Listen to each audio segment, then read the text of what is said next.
Hello, and welcome to the Writers and Illustrators of the Future podcast. This is John Goodwin, your host. This podcast is dedicated to the aspiring writer and artist and will provide inspiration and tips from top professionals in the field. This week's guest is Max Cavun. She is an aspiring game producer driven first by intellectual curiosity and then her love for gaming. Through her experiences of taking part in all kinds of game design communities in 4 different schools, she has worked in various different environments and cultures that required collaboration.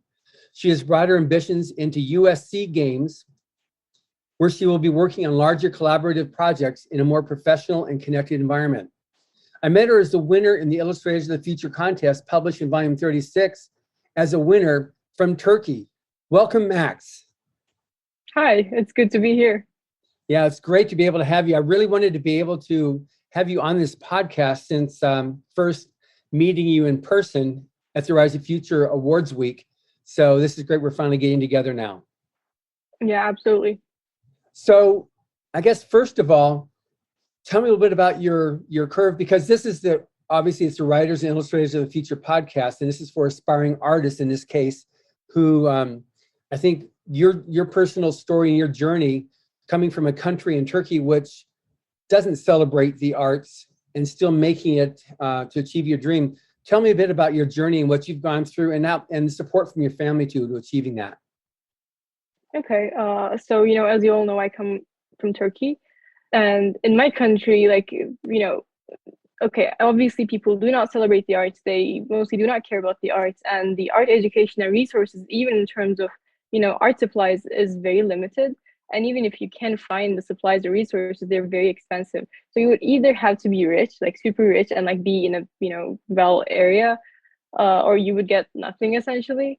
And that's what I had. My parents were doctors, but like the situation in Turkey is different. So even though they were doctors, we were not rich. We were not in a well area. We didn't have the resources. So all I had was, internet, a pen and a paper, and whatever I could find essentially. But like the single privilege I had was my family. They were very supportive. They told me I could do whatever I want.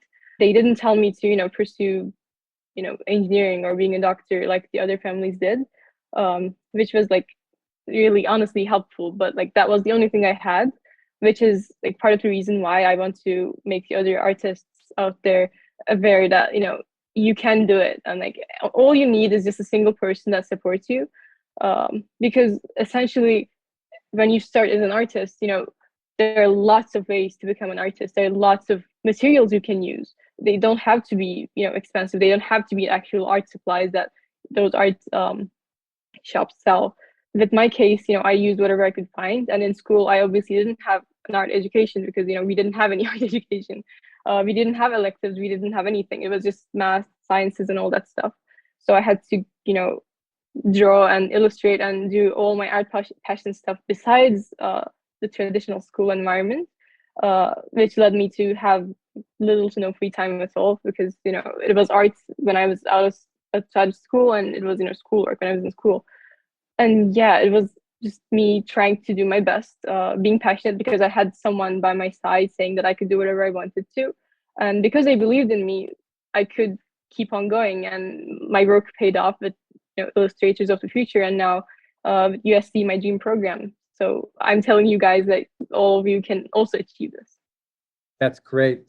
So now I'm fascinated with how you've made it to where you are right now, starting with what it seems like virtually nothing. So what is it like? Did you first start find newspaper and a pencil and you started just writing in the back, scrapping on the back of the newspaper, or how did you actually get started with your art in the first place? What was the first remembrance you've got of actually doing art, creating art? Well, my first memory that was special to me, in terms of art, was when I was 4 years old, which is probably the earliest memory I can remember.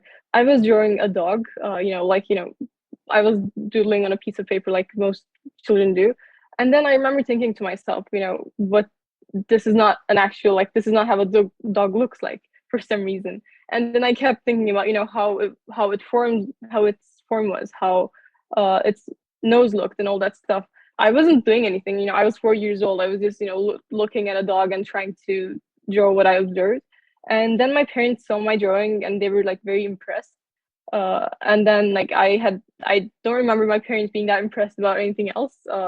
So I liked that a lot. And because I liked their like responses, I just kept on drawing. And like I had, a random piece of paper and random pen I had because, all my family members, not there's no one in my family that does art. Like it's all engineers, doctors, and that kind of profession. So they wouldn't have any kind of art supplies at home. But after that, after they started supporting me and like because I liked doing it, they tried to buy me whatever they could in terms of art supplies. But yeah, I started with just a piece of paper and a random pencil I found around. That's great. And then what type of art supplies did you first start with? Starting with, because I'm anticipating that some people listening to this thing are in a similar situation, like maybe not the same exactly as yourself, but the poor starving artist is a common adage, but it's really true, And so what were some of the things that you did that you were able to then grow with some of those inexpensive art supplies? What worked for you? I honestly tried everything. Like if I could buy it, I bought it and I tried it, like everything. I tried everything from, graphic and graphite pencils to like ballpoint pencils to, like anything. If it could draw, if it could leave a mark, I tried it. I even painted with coffee at some point. Like if it can leave a mark, you can essentially do something about it. And like there are lots of very cool artists that only use coffee, for example. It's just regular coffee you can buy from like a Walmart at like for $2. So yeah. Okay, good. So because some people get into, they need to have all this amazing art supplies and be able to do art. And so, they feel they need to have all this stuff before they can actually do art. And you're actually just the opposite. You didn't have a bunch of stuff. It was like, for you, it seems like being an artist is paramount in your life. And that's what overrides everything else. Yeah, absolutely. Like one thing that I live by is, it's not a matter of like if you can or can't. It's a matter of how can you do it. You shouldn't tell yourself that I can't do it. You should ask yourself, how can I do it? Because maybe you think you need all these supplies, and maybe for your specific profession, maybe let's say you do. Then you say like, then how can I afford these supplies? Then you find other ways to afford those supplies. Then you start cheap. Then you move your way up. Like there's always a way. That's great. Now, as you say, coming from Turkey, how did you maintain your drive to create art in an environment which doesn't acknowledge or recognize and quite possibly suppresses art? This is an interesting question. Like my favorite professor, like not professor, my favorite teacher in high school in Turkey was an American teacher actually. He was the one who wrote me a recommendation letter, and that was like one of his favorite, one of my favorite sentences in his letter, who said, if you could hold on to your dreams in a country that, tries everything to get rid of them, I believe that you will achieve all of your dreams. Yeah, that's true. I don't know how, but like I just had the passion, I had the drive, I had my family. Like just a single person is enough. If you like something enough, you will keep doing it, or you can keep doing it. Yeah, after the awards event, I saw how proud your father was of you. That was pretty cool. Yeah. So, all right. So now, you started off with basic, simple illustration, and obviously your art style is different than. I mean, it's from Turkey, so you're going to be influenced by the history of Turkey. How do you feel like that's influenced you? How do you feel like it's influencing you now in what you're doing? Well, first of all, I realized since, studying here that some aesthetic things, or like some beautiful things, are not really common here. And not just in terms of style and what, people think it's beautiful, but because people are not accustomed to it, or like because people haven't seen it, they don't know it exists. So because I lived here and also in Turkey, I started noticing these small things that would also be considered pretty here, like aesthetic and like, stuff people would like to see. That's like part of the reason I started working on the illustrations for Cats of Istanbul, because Istanbul is a great city and like there are lots of pretty things, but it's not really like the vibes and the environment. That's not really a thing here. Here is also beautiful. There is also beautiful, but they're different. Mm-hmm. My experience and growing up there was just me seeing the differences and the beauty in the differences. I think it's something is also that is very real with artists in general, just your very nature of how you look at life. You look at the beauty in it, at least based upon the art that you draw. You're not into the dystopian view of the world. You're into more of seeing the beauty in it, which is great. Yeah. So, so you went from drawing your dog and realizing that it didn't look like a dog, and there's different things you had to do on it. So then, what happened from there? What happened from there? Your art as you grew your art skills. As I grew my art skills, I realized that it was not. It was more. It had more to do with your vision and your logic, which sounds odd, and I'm not sure how to explain it, but like I figured it was more connected with logic, and then I kept doing my drawings first on a logical basis. Like in my mind, I would try to figure out how I would place things, how like what materials I would use to achieve the effects I wanted, and like just thinking stuff. I did the thinking. It was like 60% of the work, and then like 40% was actually hands-on, which I'm pretty sure like all the artists do to some extent. Be like they're probably sometimes not even aware, but their imagination, that's like the thinking part essentially. And yeah, I did mostly thinking, try to use whatever I could, and if people were interested or like if there were any opportunities, I tried to hold on to those opportunities to get more. I get it. So where you're trying to illustrate a dog the way a dog looks, but then meaning looking at life the way it looks, to where you change around to like how you see it, which isn't necessarily like a photograph. It's like how Max sees it. How did that transition happen?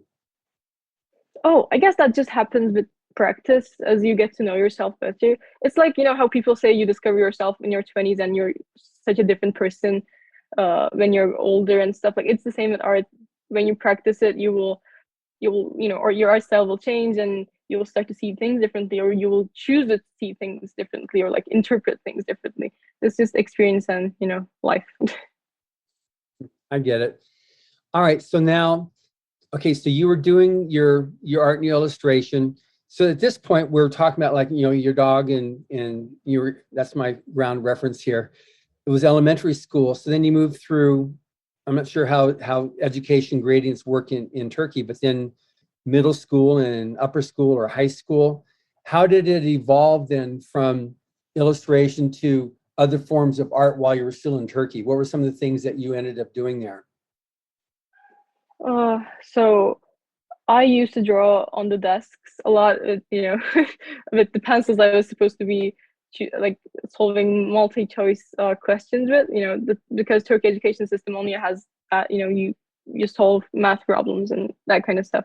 So I would use my school supplies to draw on desks or like on books and stuff, and a lot of the teachers would get angry with me, but because I kept on just doing it, and like my parents were supportive, like that could have gone very wrong, but every time I got into trouble for drawing in class, uh, they were like, okay, that's fine, because I knew if I also, I knew if I also studied and if my grades were good, that really didn't matter if I drew on desks and stuff. At least that was my way of thinking when I was in middle school, because I just wanted to keep on drawing. But I could see, I mean, it's not really important. Grades are not important, but I could see why some people, parents would, have a problem with it. I didn't want to deal with that. So I kept my grades good and I kept drawing in class. So every time I got into trouble, my parents would back me up and like it would, it would be okay. So after a while, my parents took me to see a professor in an arts college. They were there to ask for advice, what we should do, because this is what she draws and all that stuff. And the art professor said, don't do anything. Just try to get her as much supplies as possible. Do not let her get any of those, courses our teachers teach in Turkey, because that will limit her creativity. And so my parents never sent me to those courses, which I'm very grateful for, because there were like some courses, but they were not great. They were accustomed to the Turkish education system, which, as you know, is not really good with arts. So that was just, like math, but like arts, like that was something else. Anyways, yeah. So I just grew up doing my own thing with my parents backing me up. And because that professor told them to help me in whatever way they could in terms of supplies, whenever I saw something I was interested in, let's say watercolor, they would try to get me watercolor so that I could try it out. And then I kept on trying and experimenting with everything I could until I liked, you know, whatever I was doing the best. And then I went from there. I get it.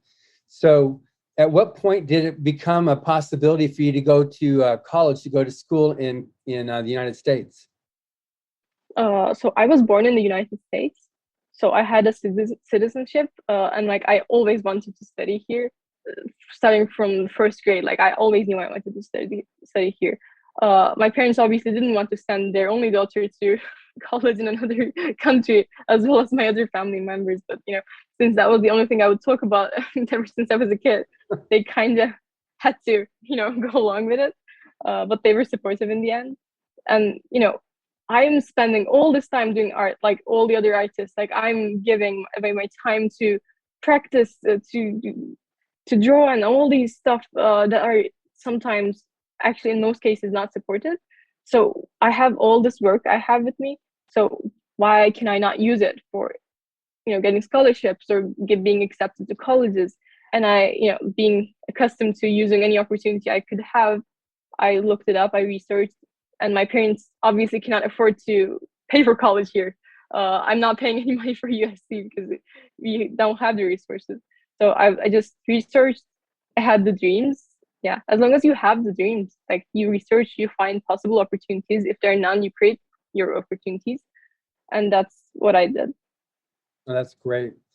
So, like I read in your introduction here, you're working in various, you've got these various environments and cultures. You said that. How does that play? Because you've got the culture of, I guess it's Turkey and in the United States, or any other cultures that intertwine with you? Well, first of all, Turkey, yes. Then I studied in Rizli for a year, Rhode Island School of Design. I first went to college there, and then I Heard that transferred to again? USC, Rizli, Rhode Island School of Design.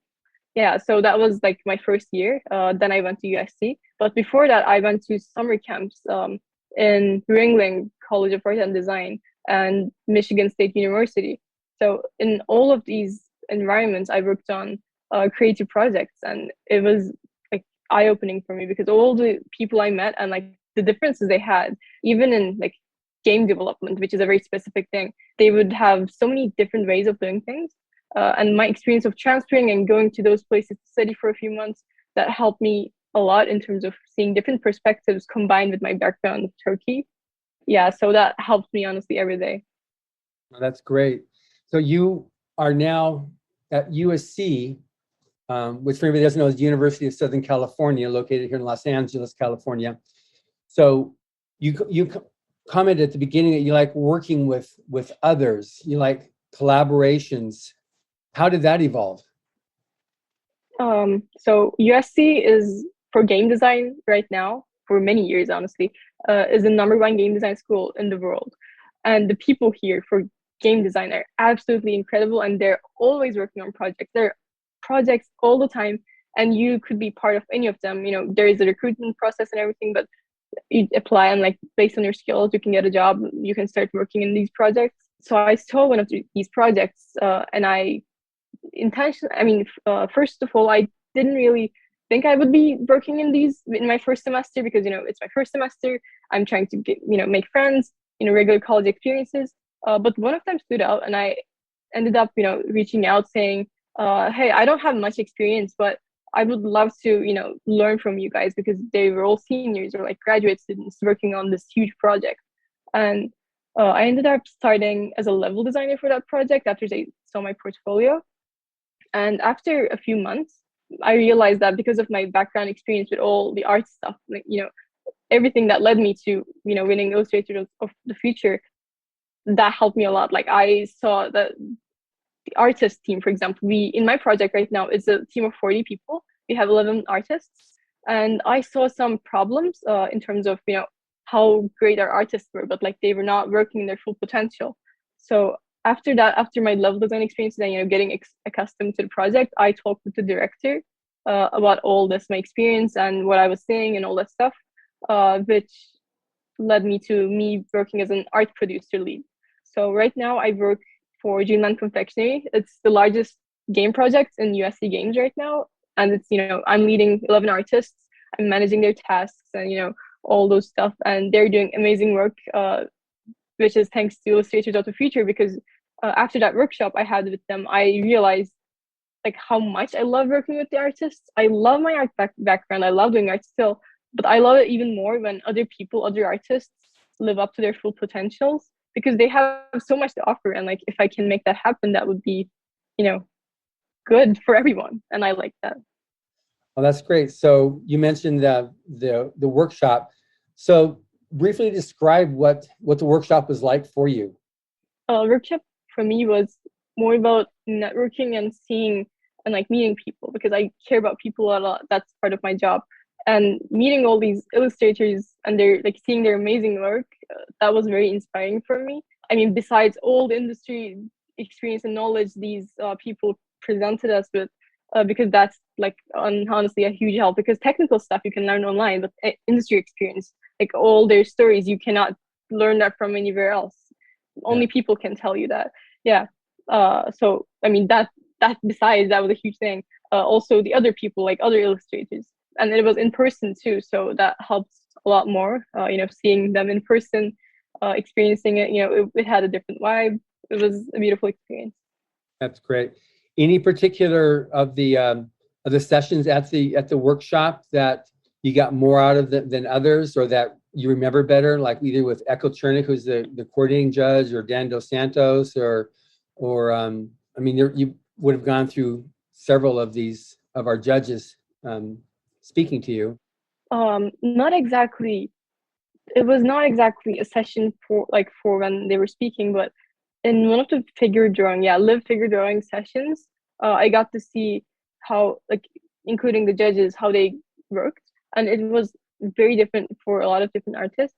Like their progress, the way they started, the materials they used, the way they saw the art. I mean, saw the people standing in front of us, even though it was the same subject. Everyone had a different way of approaching, and seeing them in action, the judges and the other illustrators, was very inspiring, and I like that a lot. Oh, that's great. So now, in terms of working with other people, what's your goal, or what's your objective that you see for your own future as an artist? So right now I'm trying to get more experience as I can, to lead teams and stuff. Right now it's 11, but I want to expand that, honestly. Mm-hmm. And get even more experience, because I know artists, I've been an artist, and I know how to help them, and I know how to make things look pretty, which is like a very required skill if you want to make anything that sells, that grabs people's attention, for any industry. Anyways, what I want to do is get more experience, get more networking done, meet new people, maybe even co-founders. But like the reason I'm here and meeting all these artists, networking and all this stuff, is because I want to start my own business in the games industry. That's what I see for my future, and that's my end goal. Well, that's great. It's interesting because your art is it really communicates well. And one of the things that Owen Hubbard, the person that created the contest, stated that art is the quality of communication.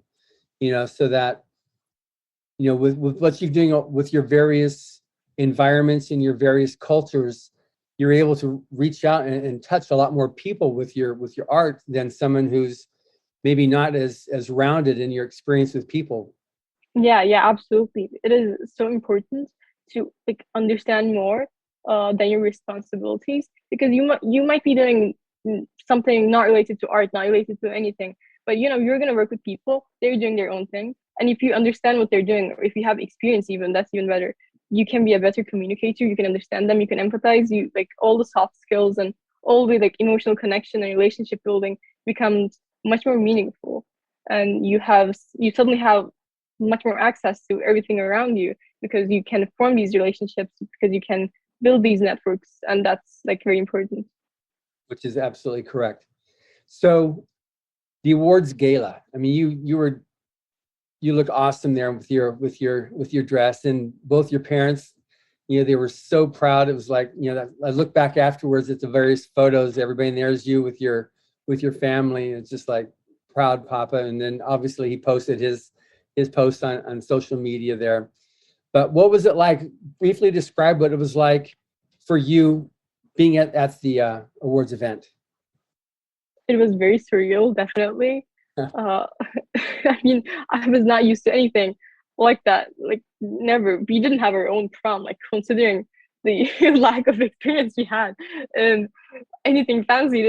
And, like, consider this, we don't have our own prom because of COVID. We don't have anything, and it's Turkey. So, like, it is hard to find these resources, especially if you're not rich. So after all this, having this place, having this experience, and for your art, even, that was such an experience. It was unbelievable. Yeah, that was like from 0 to 100 real quick. So yeah, it went really fast because it was like absolutely incredible. That's great. When you're called up onto the stage, as a winner to go up and speak, what was that like? Oh, it was exciting. Like, I felt very grateful that I got to speak a few sentences about my situation, my experiences, because I know a lot of people are in these situations. I keep talking with these people. A lot of people reach out to me, especially in Turkey, because I've went through the same thing. So I was very grateful that I got the chance to speak about these stuff, and hopefully maybe someone saw it and they were inspired and they kept on working. So yeah, grateful. That's good. And then what type of what's the value to you, or as an artist, to being recognized as a winner in this international art contest? What does that do in terms of a vote of confidence, if nothing else, as an artist?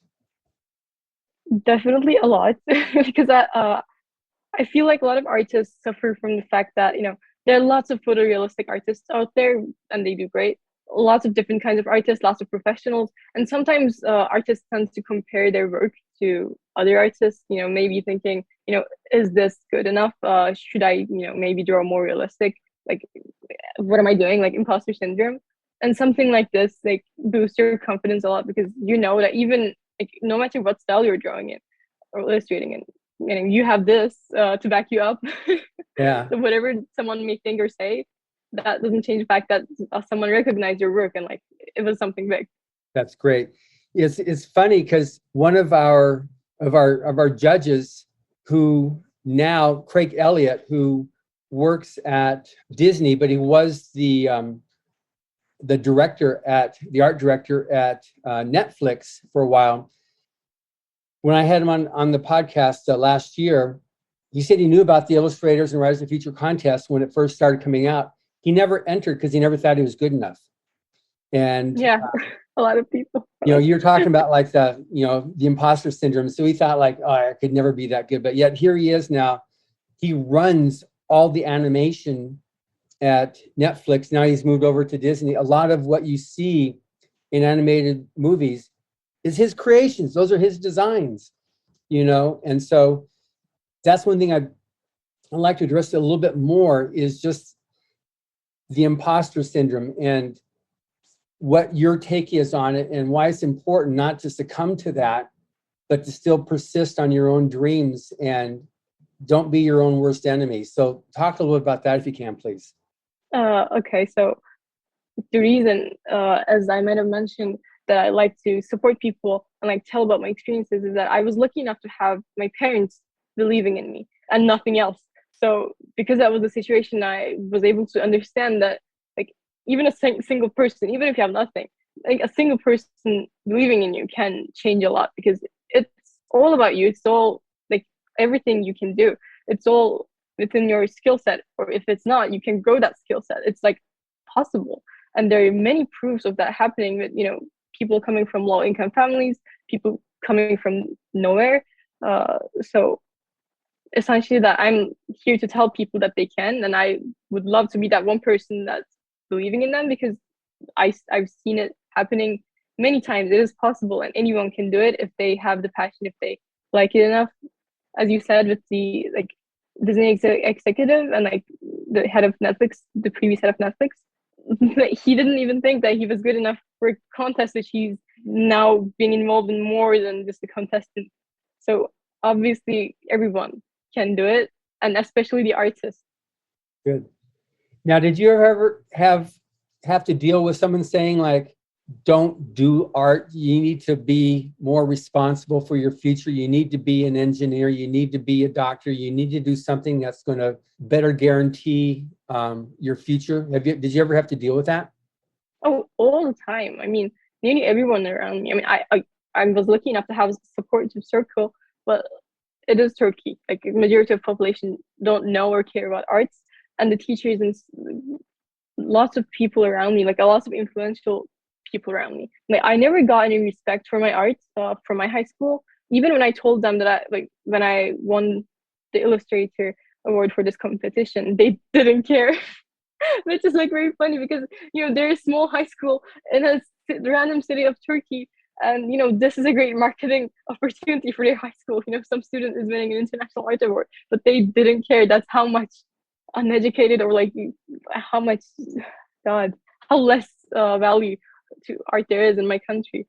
So sometimes verbal, and sometimes because of these non-verbal or small things, I felt it a lot. There was this one teacher that told me like this exact sentence in Turkish: "I hope you never graduate." She told me this exact sentence because I was doing art, and because I was not supported, I had no sense of belonging to my school. I mean, I didn't have any respect for my school because they didn't respect me, and because of this fact, some of the teachers were even against me graduating high school. Wow. But yeah, that was very funny in a frustrating way. But I kept on pushing. It doesn't matter what they said. I'm here now. And I mean, there was my family supporting me again. Yeah. Um, and yeah, there would be always those kind of people. And like, even if you were doing great, amazing, astonishing work, there's still going to be people like that. And it's sometimes not their fault because, they're coming from that kind of background. It doesn't really matter for the long run. Like, they're not going to be a part of your life for a long time anyways. So yeah, I just didn't care enough, and then I kept on going. That's great, because I think that's one thing that's really, really important that people understand. Because I run into the same thing with people that are aspiring writers as well. That you got someone that will say, don't give up your day job. Why would you want to do something where you don't have a guaranteed, you're going to get your, this, that, and the other thing with a regular job? Don't do that. But the people that excel and whatnot, like yourself right now, is like, you can't envision a life without your art. Yeah, absolutely. I agree.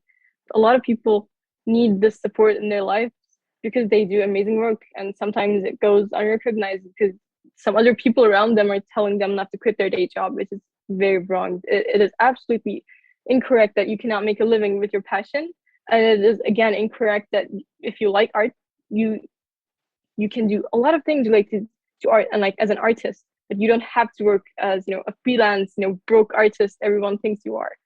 Yeah. So for your future then, because obviously you're going to USC, and then you've got this amazing opportunity that you've taken advantage of working on this team. And as obviously you've got some serious skill that they were able to take you straight away. And now you're already a supervisor in this program that's mostly contains seniors. So, I mean, that's quite a testament to you and your abilities. So do you see yourself being able to continuing on with your art, like your illustration, your painting, creating games, like being diverse across the arts, as well as being a manager of your own company? Do you envision yourself all types of art continuing, or do you want to get specialized right away? I like okay, so right now I work in very different fields in terms of the arts. I don't work as a game artist because I'm more interested in the art production side, but I can do that whenever I want, and I can get involved with projects as an artist whenever I want to. But because of my own decision, I'm more interested in the management side of things because, after all these experiences and after working as an artist myself, it is like, it is honestly such a great feeling to give the other artists the opportunity to make things look beautiful because I know they can and I know how to organize them. But like if I wasn't interested in the management side, I have gotten many offers to work as an artist for the projects, and like I just reject them because I'm more interested in the management side. But like that's very possible if anyone wants to do that. But I'm like definitely interested in art management or creative management. So, so just to define that a bit better, so that people listening to this can know what you mean when you say art management. So, what exactly is art management as compared to the creative side? Okay, so it could mean different things in different industries. I'm gonna speak for the game industry for because I'm in that field and I've not been in the other field, so I'm not sure about those. And depending on the scale of the company, you might be a lot or very little involved in the creative process. If it's a very large company and you're working as an art manager, like creative director, or like art producer, you are mostly organizing tasks and organizing the art team to make sure that they make the game, make the visuals look amazing. But if it's like on the smaller scale or the smaller side of the scale, you can be more involved in the creative process, even deciding for how the game visuals should look, or like deciding for the tasks yourself. And a lot of different positions come out of art production, art direction, art leads, creative direction. All these stuff are management stuff, but like involved in the arts somehow. And the level of creative input can depend on where you're working. Yeah, right now I get to have a lot of creative input in my projects. I get to do concept art, and if I want to, I can do modeling and contribute through that stuff as well. But yeah, it depends on where you're working. Yeah.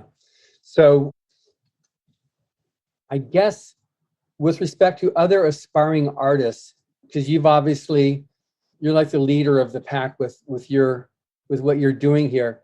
What advice do you have now for other aspiring artists of, what you had to go through, like what kept you inspired, like deep down inside, that they can then use as well to keep themselves going and achieving their dreams?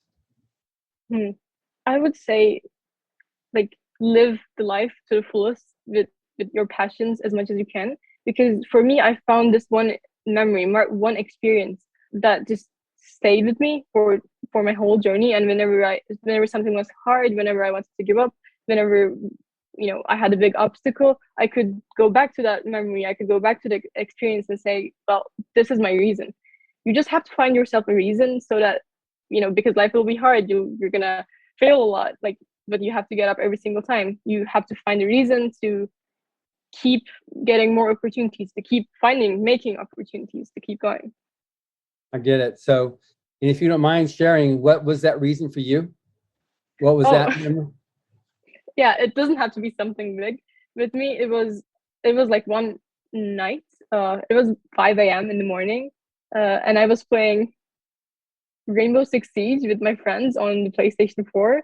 I had this one room that's very small, that there's no lights, no windows, and I have a TV and my console. Like, it was like a man cave.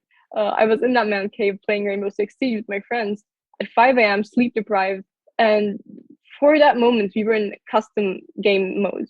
For that moment, the game had a bug which looked ridiculous. And because we were all sleep deprived and it was 5 a.m. and, a bunch of gaming people, that seemed ridiculously funny to us. And I remember laughing for like at least 30 minutes until my stomach started hurting. And at that moment, I thought, I don't want to leave this experience. I don't want to ever stop playing games in my entire life. I want to keep playing games. I want to keep having these experiences that I love to have, even though it was 5 in the morning. And then, being a game designer was a way to make that happen, because to make games, you have to play games. And that's what I'm doing.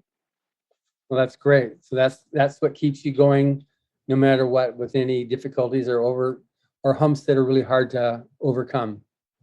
Yeah. That's great.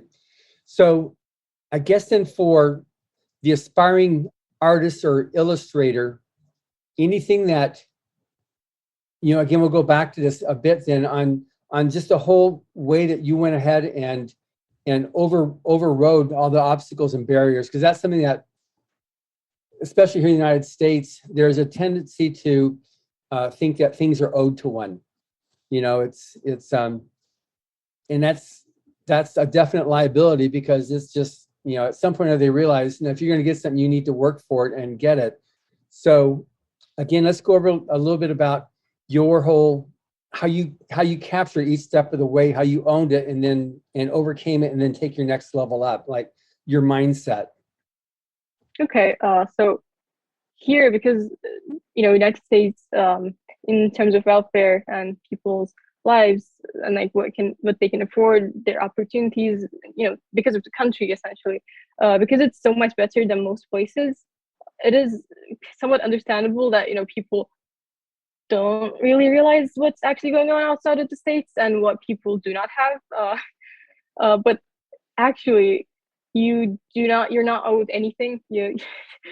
Like, for example, public schools. I've seen many people complaining about how they didn't have a 3D modeling class, and I'm like, what do you mean? We didn't have any electives.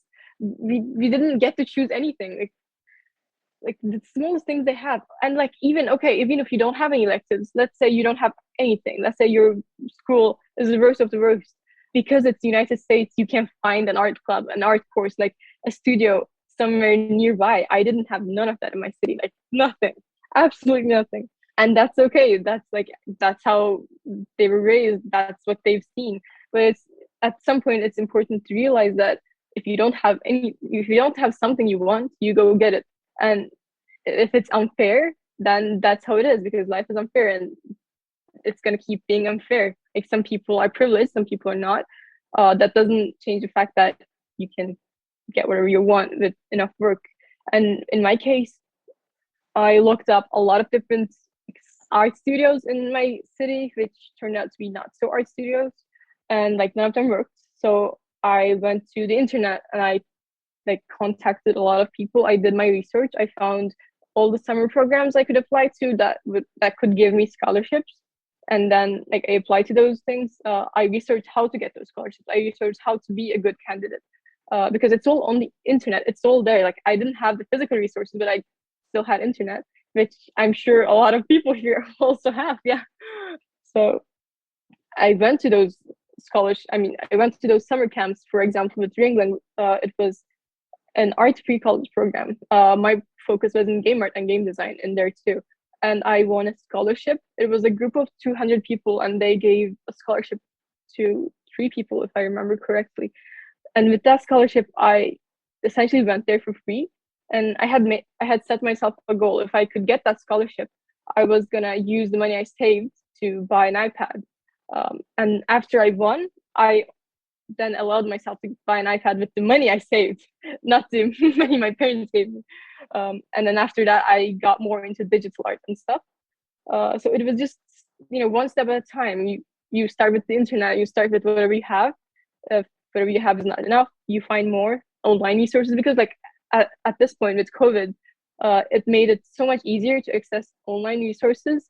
It made a lot of things online, and you can get experience, you can get working experience as a remote artist now, more than you could previously.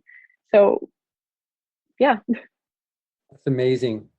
And I think it's so true, that wanting to have something, having to have before you can actually do your art. It's like, you're living testament to the fact that it's the desire, despite all obstacles and barriers, to overcome them, to be able to reach your goals and your dreams. Yeah, absolutely. And I believe other people can do it too. So that's why I like producing with the artists, especially, because I know they can do it. And like, if they need support, I can support them. Yeah. I would love to invite you back this year at the Writers of the Future event, at the workshop week, to speak to the winners, just from your own perspective, because it's so amazing. And we've got winners from 8 countries this year. So this is the most we've had. Oh.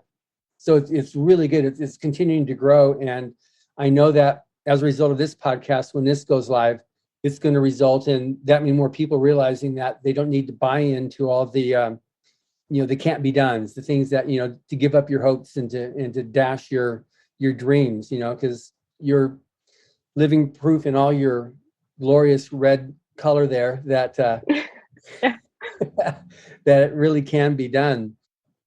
But yeah, I think it'd be great for you to be able to, not only speaking now to aspiring artists on this podcast, but also to speak to them, to the winners, that this can be done. And obviously I want to introduce you to more of the judges too. I would love that. Because you are, you really are amazing. I'm really glad that we've had this opportunity to talk. So we've got about another less than 10 minutes here.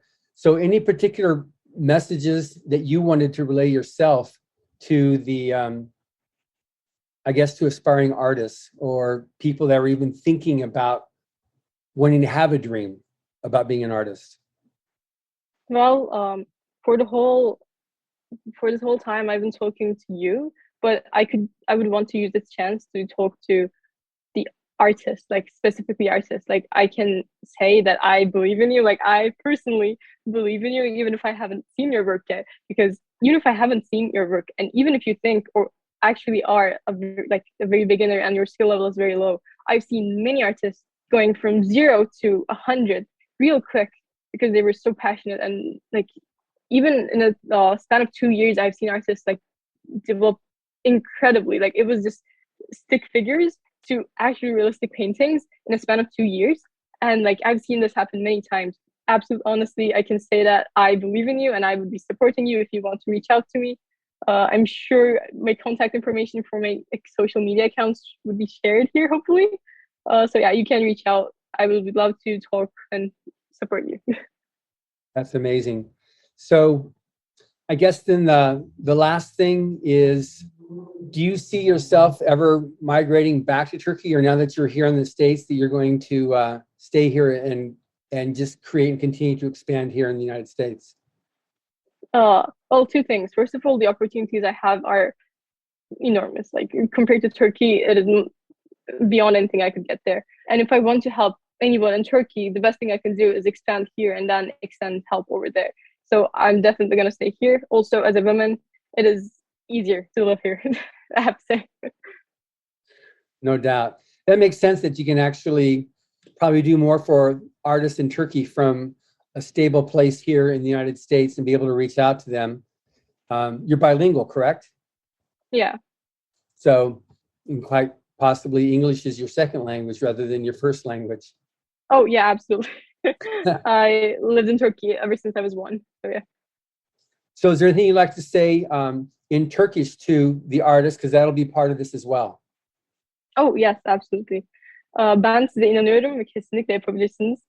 Ve bana Instagram'dan da ve hani herhangi bir Türk kaynaktan ulaşabilirsiniz. Türkçe benim ilk şeyim, ilk dilim ve ben orada yaşadım tüm hayatım boyunca. Ben size inanıyorum.